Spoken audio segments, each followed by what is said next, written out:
All right, we're going to continue. We're working on our benchmark review, our study guide, and we're going to number 11. Now this tells me that the area of a rectangle is y squared minus y minus 6. And I know that area is length times width. And it also gives me a diagram of a rectangle, and it tells me that its length and its width are y plus c and y minus d. So they want me to find out the value of c and the value of d. So when I look at this, if I know that this is the area, then I know if I factor this, hopefully I'll get two factors, and those factors will represent the length and the width. So I'm going to go ahead and factor this. There's no GCF. It's not a PST. It's not dots. The leading coefficient is 1. So I'm going to use regular old X-man. A times C is negative 6, and B is negative 1. 6 is 6 times 1 and 3 times 2. And I think if I use these numbers here, I can get my negative 1, because when I multiply, one of these has to be negative so that I'll get negative 6. So I'm going to make this negative so that when I combine 3 negatives and 2 positives, I'm left with 1 extra negative.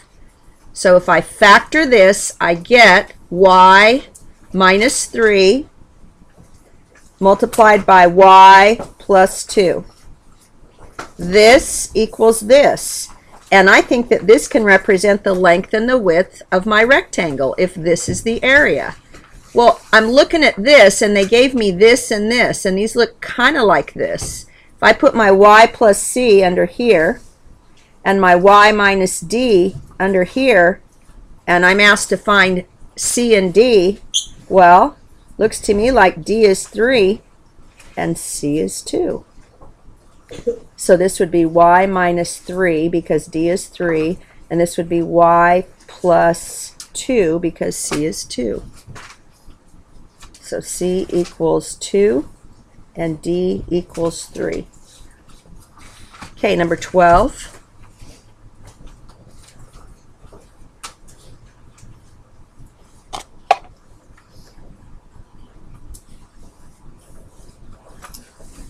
If the area of a rectangle, okay, I messed up on this one, I admit it.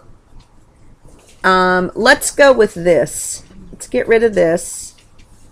Becca, that was a great idea, but we're going to change this to negative 40 instead of negative 35, guys. So if the area of a rectangle is x squared minus 3x minus 40, find the value of A and the value of B. Well, this one's just like the one up above. Looks like they factored it, only they don't know what A and B are. So what I'm going to do is factor this and get my two binomial factors, and I think I'll be able to figure out what A and B are. So if I factor x squared minus 3x minus 40, it doesn't have a GCF. Special case, it's not a PST because 40 is not a square number. It's not dots because it's not a binomial. The leading coefficient equals 1, not something other than 1. So if the leading coefficient is 1, I can use regular old X-man. A times C is negative 40, and B is negative 3. So how do we make 40? 40 times 1, 4 times 10, 2 times 20, 8 times 5. Oh, look, 8 and 5 are 3 apart. So let's try 8 and 5. Now, one of these has to be negative because when I multiply these together, I get negative 40. And let's have the 8 be negative because it's bigger and I should have more negatives than positives. When I combine these, I get negative 3. So when I factor this, I get x minus 8 times x plus 5. So when I look at this rectangle up here, they gave me an x plus a, which I'm going to put here, and they gave me an x minus b, which I'm going to put here. So it seems to me that my A is 5 and my B is 8. A equals 5 and B equals 8. If I replace A up here with a 5 and B with an 8, x plus 5 times x minus 8 should equal this. And in fact, I could do my little Punnett square hoop-de-doo. X and 5 and x minus 8 is x squared, negative 8x, 5x, negative 40, x squared, negative 8x and positive 5x is negative 3x, and negative 40. Woohoo! Groovy, dude. Okay, there's 11 and 12. Now we're going to go on to 13. This is a fraction. Sometimes we call a fraction a rational expression. This fraction has a polynomial in the numerator and a polynomial in the denominator. And I need to simplify this. So I'm going to factor the numerator, factor the denominator, and cancel out common factors. So when I factor the numerator, you know what? I'm just going to factor it, and I'm going to let you figure it out because this is just regular old X-Man. I'm going to get x minus 4 and x plus 3. And when I factor the denominator, I'm going to get x plus 3 and x plus 6. Okay, I have two factors in the numerator.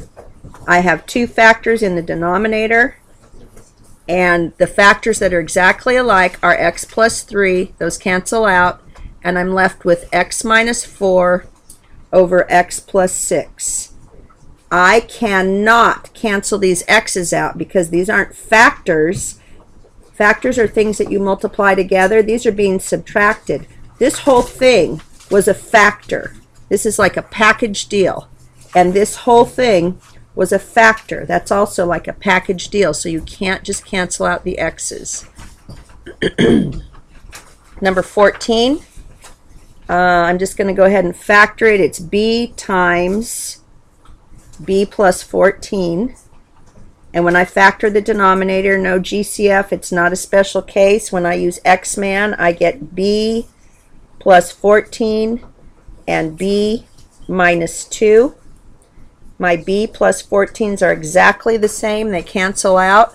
I have one factor in the numerator, it's b, and I have one factor in the denominator, which is b minus 2. These can't cancel out because this b is not a factor. This b is part of a binomial factor. These are not being multiplied, so I can't just cancel out the b's. All right, number 15. When I factor the numerator, I get 2 times the quantity x squared minus x minus 6. And on the bottom, I get 2 times the quantity x minus 3. But I think I can factor this some more. So I'm going to remember my GCF of 2. And I'm going to, this is not a PST and it's not dots, so I'm going to do X-Man. And I'm going to get x, let's see, x minus 3 and x plus 2. And down here I got 2 times x minus 3. I want to make sure you understand this is a factor. 2 is a factor all by itself. X minus 3 is a factor, a binomial factor, and x minus 2 is a binomial factor. There are 3 factors in my numerator, and there are 2 factors. We good, Elliot? In my denominator. Are any of my factors exactly alike? Yes. This is exactly like this, and this is exactly like this, and I'm left with x plus 2. And don't forget, when we're canceling these out, we're